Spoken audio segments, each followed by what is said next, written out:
Okay, good morning, students. And this is a recording of the residential class that was presented yesterday on the 28th of February. And I just quickly want to go through this chapter 1 and unit 1 for you guys.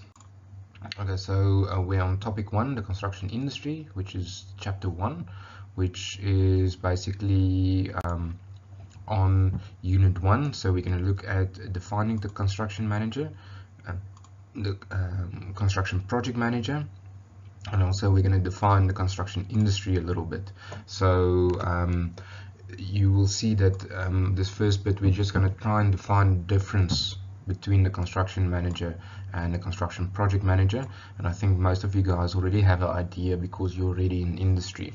So we're going to look at the construction industry, construction culture, and then we're going to look at the construction industry reports. So this is Cook and Williams, the actual bit that we're going to look at, chapter 1. Okay, so let's look at the definitions. The SAC PCMP, they define the construction manager as the management of the physical construction process within the built environment and includes the coordination, administration, management of resources. The construction manager is the one point of responsibility in this regard. The construction project manager, in contrast to that, is the management of projects within the built environment from concept to completion, including the management of related professional services. The construction project manager is the one point of responsibility in this regard. Okay, so the main difference is the construction manager looks at the actual implementation of the project, whereas the construction project management looks at the project from stages 1 up to 6. Okay, whereas the construction manager management normally starts here at 4 up to 6. Okay, so and then just looking at the construction manager, it means, according to the South African construction regulations 2014, means a competent person responsible for the management of the physical construction process and the coordination, administration, management of resources on a construction site. So the main difference is, to summarize it for you guys, or to explain it in layman's terms, is basically the construction manager acts on behalf of the contractor, and the construction project manager acts on behalf of the client. Then our handy dandy Wikipedia, don't quote me on this, but it usually explains it a little bit more in layman's terms. So this is more or less what the public sees and what the public perception is.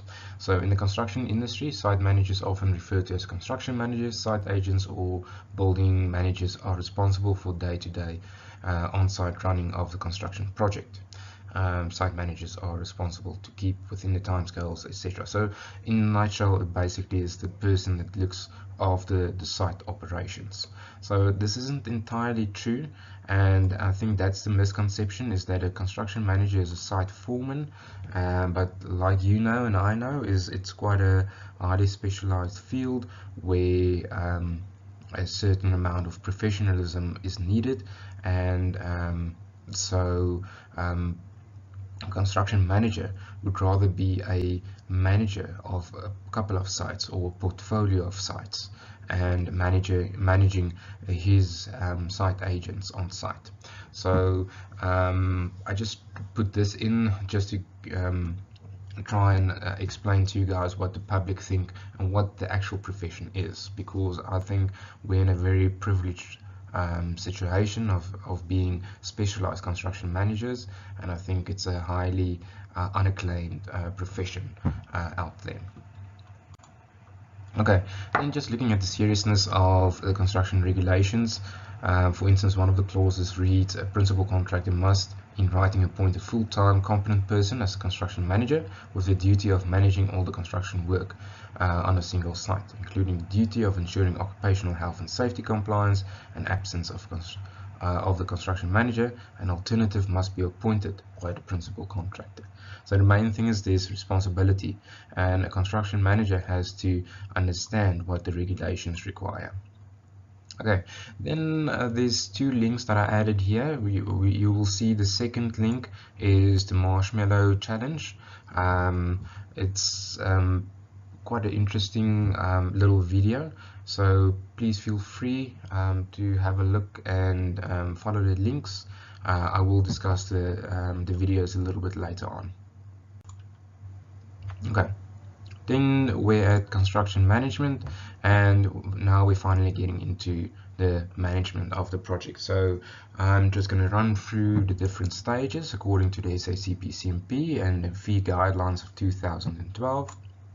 So according to Berg, general management comprises of 4 stages: the concept and initiation, the design development, the implementation or the construction, and then commissioning or handover, our closeout stage. So according to the SACP CMP, we've got stages 1 and 2, which is our inception and the concept and viability. And then we've got design and procurement, which is basically our stages 3 and 4. And then we've got the implementation or the construction section, and then we've got the closeout. Okay, so I want you guys to read through all of the definitions and the obligations of the construction manager of each stage, and specifically your outcomes. Your outcomes is very important, especially for your informal assessment that will take place after our workshop next week. But I want you guys to just read through this. In the meantime, I'll show you guys exactly what will happen on Blackboard and how to do the informal assessments, but please just read through the different stages for me, and with specific focus on the deliverables of each. Okay, basically stage 1 just summarizes and specifies who the project team is and how the project is going to be run. So please take note of that. And this is probably one of the outcomes of stage 1 is basically a master program. This is an example of a project that we did, a small master program at the beginning of, or at the end of last year, and just to give the client an indication on where we were. The design stage 1 and 2 was basically done. We only had to do a bit of stage 3, and but this is more or less an example of such a program. We will look into the programming more in unit 4 and 5, so I'm not going to embroider on this too much. Then on stage 2, we've got the signed consultancy agreement, so more consultants are added, and then we've got the indicative program is updated, and then we've got approval by the client. Remember that the approval of the client is very important. And this is more or less the outcomes that we get from after stage 2. So we've got a bit of a concept of what needs to happen, and the client formulates an idea of, yes, this is what we're looking for. The QS usually gives a high-end estimate using the square meter rates that the architect provides, and calculates a high-end calculation of the project. This is the same project estimation that we did on this. So this is just an example of such an outcome. Okay, and just some of the measurements. Stage 3 is defining the design.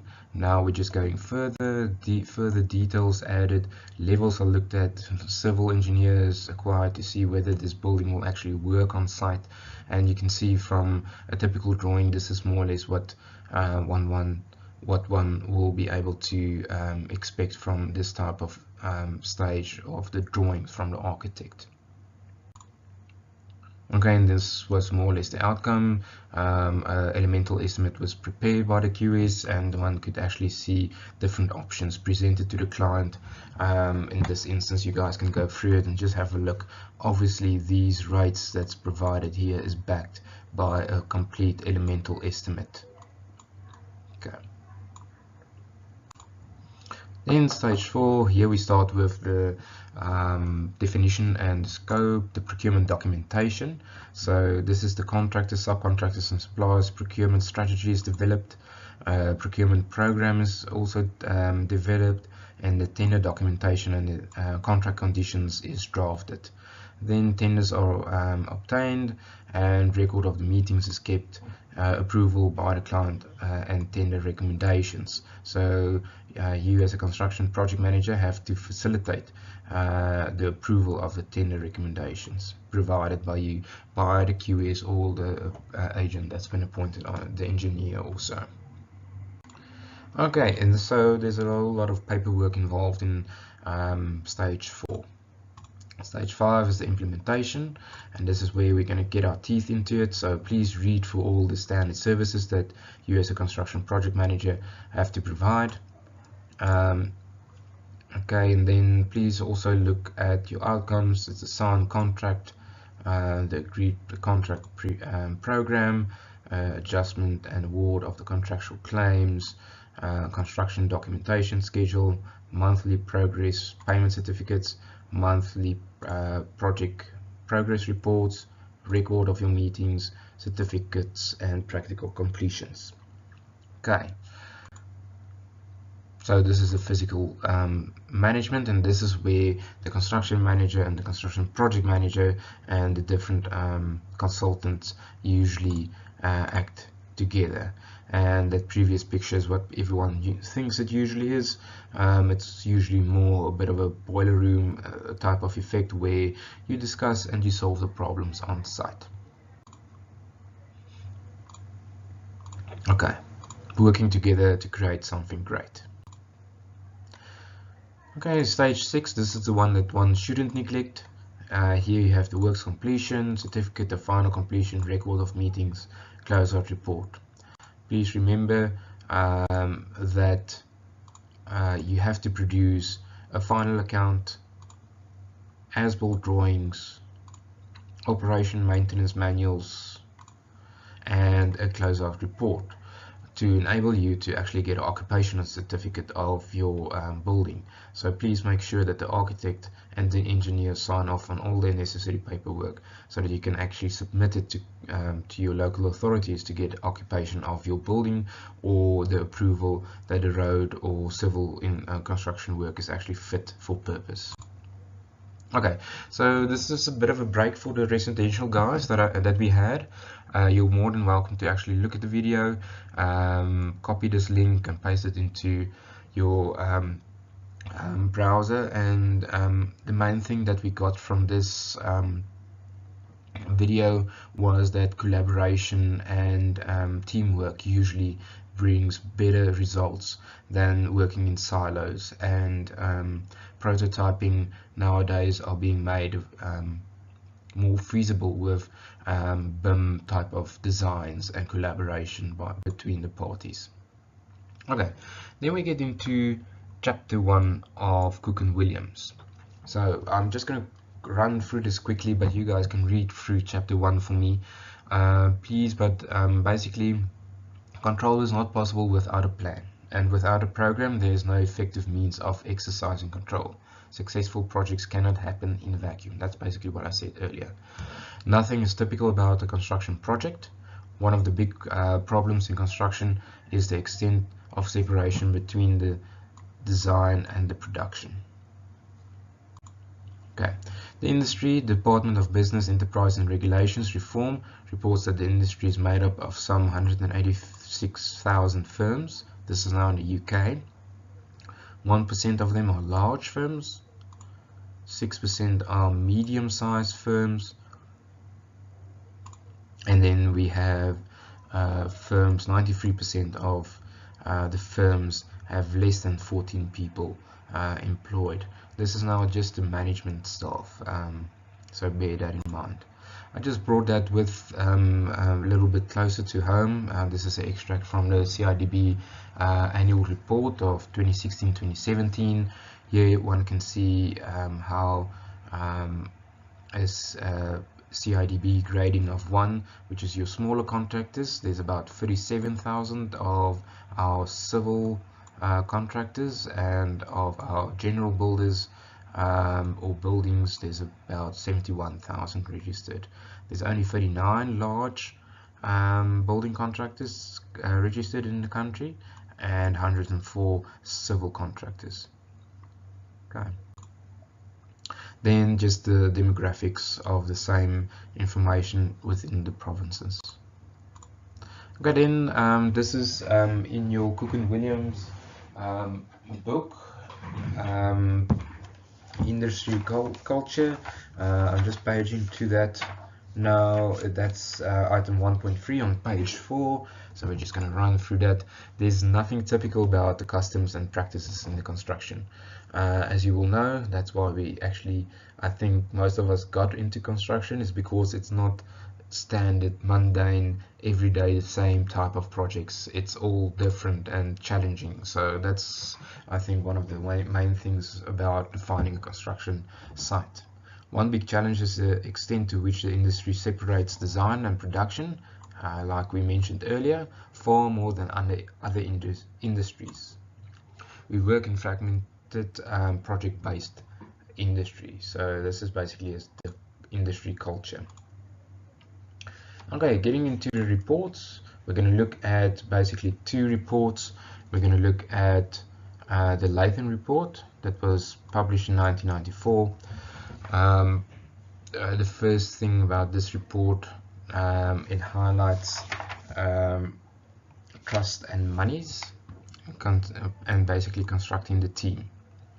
Several issues were reported: sensitivity to changes in government spending, the intense competition of work, inability to respond to increased demand, lack of competencies, testing of firms starting out, lack of training, mistrust between participants. I think this is still a challenge today. Inadequate capital base, adversely attitudes, claim conscious contracts, high level of insolvency. Okay, and then going to page 7. Basically, a Latham report towards the planning, construction and control. There was a need for a set of basic principles for modern contracts, greater use of the NEC contract. Basically, what it just says is contracts had to be standardized. Now in South Africa, the CIDB is driving this, and this is where our 4 suits of contracts come from. Basically, it also mentioned that improved tendering arrangements has to be gotten or put forward. And then the evaluation of tenders on quality as well as price, fairer treatment of subcontractors. A real cost reduction of 30% was proposed by 2000, and the pay when paid to be outlawed. Adjudication in dispute resolutions, fair contract terms, insolvency, protection by means of trust. Now this was the findings in 1994, and I think it's still very relevant to us today. Then just a report concluded, summarized basically all those items into 2 items in a specific duty for all parties to deal fairly with each other. An atmosphere of mutual cooperation is needed. Take all steps necessary to avoid changes. Where they do occur, they should be priced in advance with provision for independent adjudication. Okay. Then the conclusion from this is basically on page 7. The last section is the conclusion of the review were clearly extensive and led to the formation of the Construction Industry Board. An extensive program of initiation included. So this was the goals that they set for them, is to improve production, better quality design, and improve briefing of designers, changing to trade and profession training and education, improving the image of the industry, encouraging fewer disputes by encouraging partnering, improve quality of construction professionals, contractors and subcontractors, and then the publication of the report from 12 working groups on diverse subjects. This was basically just a brainstorm every now and then to see and to benchmark the industry. Then another report that you guys can just read through came out. It was the Egan report on page 8. You guys can read through it. I just want to highlight the 5 key drivers of change was committed leadership, focus on customer, integrated processes and teams, quality-driven agenda, and commitment to people. The second Egan report came out in 2002 with the 5 steps that they highlight is verification of the need, assessment of the options, development of procurement strategy, the project delivery, and the post-project review was very important from this report for accelerating change. So these were the 5 parameters to actually accelerate change. Okay, then the National Audit Report, which came in 2011, you will see this is on page 10, item 1.7. 73% of construction projects were over budget, 70% were late. The main reason, adverse relationships and exist between construction firms. Long-term collaboration was emphasized.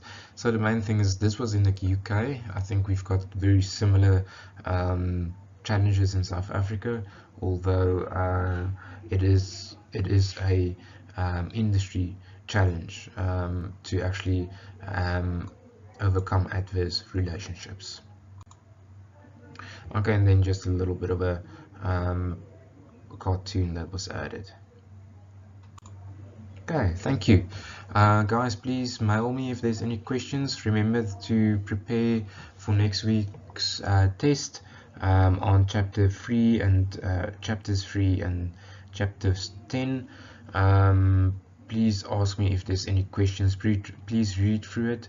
It's an hour test of about 40 marks on the 2 chapters. Thank you very much. See you next week. Bye.